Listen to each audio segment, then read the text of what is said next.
Welcome, everyone, to another episode of Just Saying Football with Jack and Sean. I'm your host, Sean Gannon, alongside my partner, Jack McNicholas.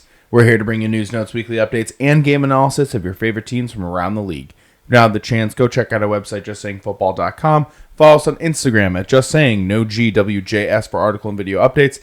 And we are on Spotify at Just Saying Football. Get us in your ears. I say it every week. We want to be there. Yes. We like it there. Go there, get the videos, go to YouTube, get the videos, go to Spotify, get that audio. We are trying to get you this everywhere. Hyped to do it, and getting started here. Week 14. Week 14. It's flying by. This? No, I can't. You know, we got fantasy playoffs are about to come up in some leagues. For ours, it's literally week 15 starts our fantasy playoffs. Jack currently out at the moment. Will not be making it. I have a 94% chance of at least maintaining our sixth seed. So things are going well for some of us, not well for others. So let's dive into our news and notes. We're jumping into this Thursday night football game. Some playoff implications this weekend once again. Minnesota can clinch the NFC North title and their playoff berth with a win or tie against the Lions. Same with Philly with a winner or loss, win or tie, or a San Francisco loss and a Seattle Seahawks loss. Yeah. Some more news as we continue moving this along. Titans general manager John Robinson has been fired. That comes after a loss to the Eagles, where we saw A.J. Brown go off against his former team. Pretty well timed.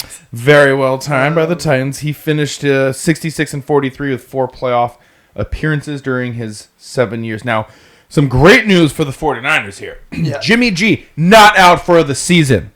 He will not need surgery. It's potential 7-8 week recovery. So if they are in the NFC Championship, Jimmy might expect some Jimmy coming back storylines, unless Brock Purdy is obviously taken over in San Francisco. But I do want to say about the Titans, John Robinson. Even Sean as a fantasy, in the Dynasty League, you got A.J. Brown, and we talked about what does that draft trade mean for the Titans. The Titans don't want to sign A.J. Brown. They don't want to give him the money. They don't think he's worth it. Obviously, this year in Philly, he's doing that. But yeah, they saw him, get 2 touchdowns last week. They saw them get a, first that, hasn't been working out as well. And, at the end of the day, it's just a business. But man, he's a good GM. But it's not like you're going to fire Mike Vrabel in Tennessee. No. One of the best coaches right now. You definitely got to get rid of the GM before the head coach. Injury news: Robert Quinn heads to the IR. Oof. The hope for the Eagles that he's back in time for their playoff game. And our last little bit of news here that will actually kick us off well into this Thursday night football matchup, which features the Las Vegas Raiders making their way to the Los Angeles Rams. Vegas is favored this by -6, 43.5.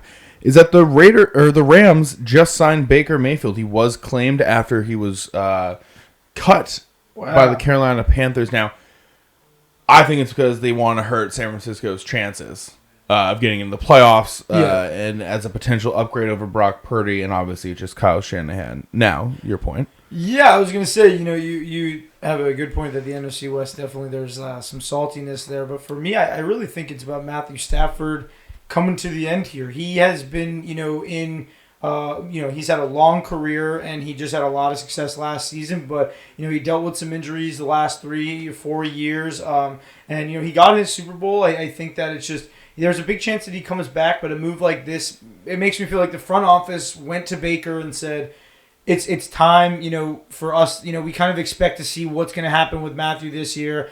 And now, maybe you could step in and, then you have Cooper Kupp and Allen Robinson, and maybe we'll get you a running back. But at the end of the day, this Rams team, they're not in a lot of competition, but, they are still trying to fight for it. They got a good coach and a good program. They're not trying to go out not fighting the rest of the season. And Baker maybe gives them a chance to do that.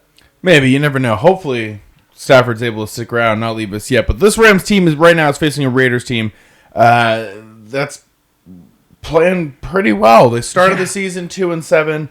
They're right back in on this game. Josh Jacobs leads the league in rushing. Devante Adams, 3rd in receiving yards. What are your thoughts going into this one? Because this Rams offense is not the same. This defense is not the same.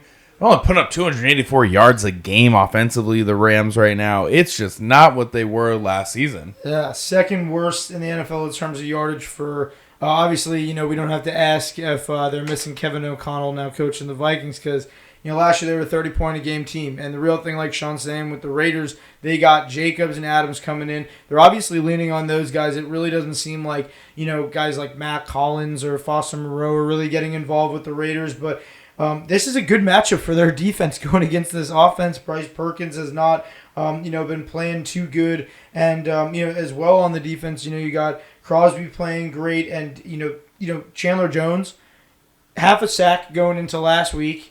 He started out the season injured. But then he had 3 in the first half last week, so he's back. He's back, and he's trending up.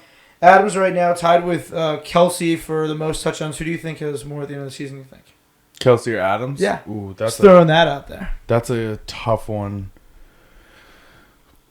I'll go with Adams just because Waller's still not back, Renfro's still not back, and like you just said, like Moreau and Matt Collins have not necessarily been stepping up necessarily because it's been the Devante Adams and Josh Jacobs show. Now, I'm definitely going to rock with the Raiders in this one, which is surprising to say because I still think that they have more questions right now than answers at the moment about them. Mm-hmm. But it's not the Raiders or the Rams. It's just this is the worst start. Not really start at this point, but this is the worst record from a team coming off of a Super Bowl win. Yeah. And this is Sean McVay. This is Aaron Donald. This is Jalen Ramsey. Like, these are Cooper Kupp. These are stars in our league. Some of the best players, best coaches in their respective area. And a 3-9 season after a dominant year last year. And at this point of the season, they were undisputably the best team all around. And now we are questioning whether they can have more offensive yardage than the Texans this week.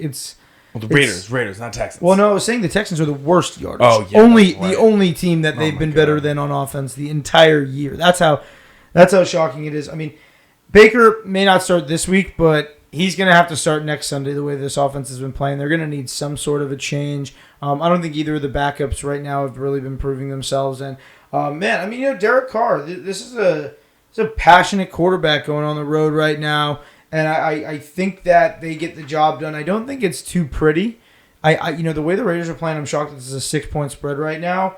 And, only 43.5 over under. That's kind of a fair line. But, the Rams kept it close last week against Seattle. So how do you feel like? Do you think they still got that fight in them this week? Well, so their defense against the rush is actually really solid. It's fourth against the rush. They only lit up 96 yards. So that's an area where maybe you can slow down Josh Jacobs. We also saw them against KC hold them. That offense just wasn't moving very well because Spags is Spags, So I think the way for the Rams to win this, especially with the way that they've been running the ball with Josh Jacobs, especially in recent memory, let's not forget the walk-off home run win that he had run against Seattle just a few weeks ago. I think it's to try to slow down this run game because we're Devante Adams and when Derek Carr, similar to like Kirk Cousins and Jimmy Garoppolo, that these quarterbacks love, is the play-action pass. And Devante Adams, one of the best route runners in the NFL right now. It's like him, JJ, Hill, and Stephon, probably the best route runners. Yeah. Keenan Allen also, got to throw our respect to him. That's Sean's top 5 if anyone was wondering. Yeah, it's also probably the top 5 right now in my brain.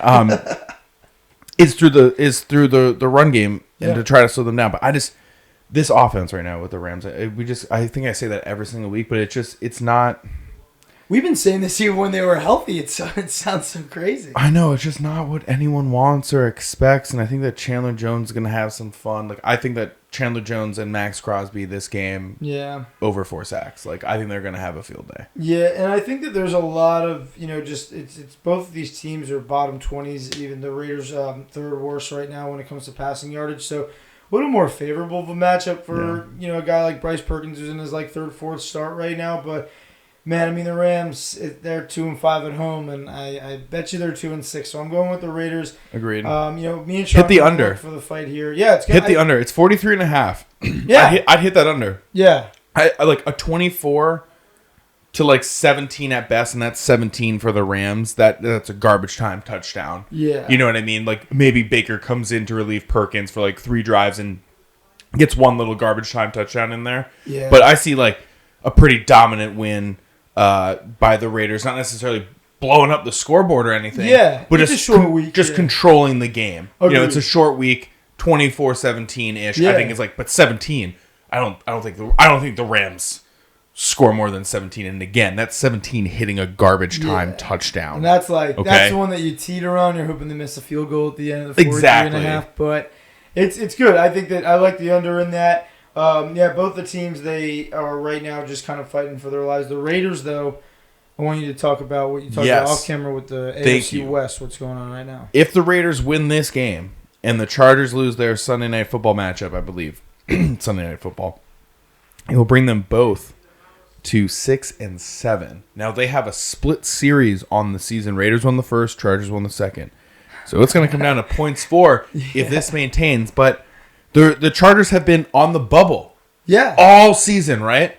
And we've been talking about the Raiders as this team that might not make the playoffs. And now it's not a pretty path. And the odds and statistics have been stacked against the Raiders all season. Yeah. But technically, there's a path.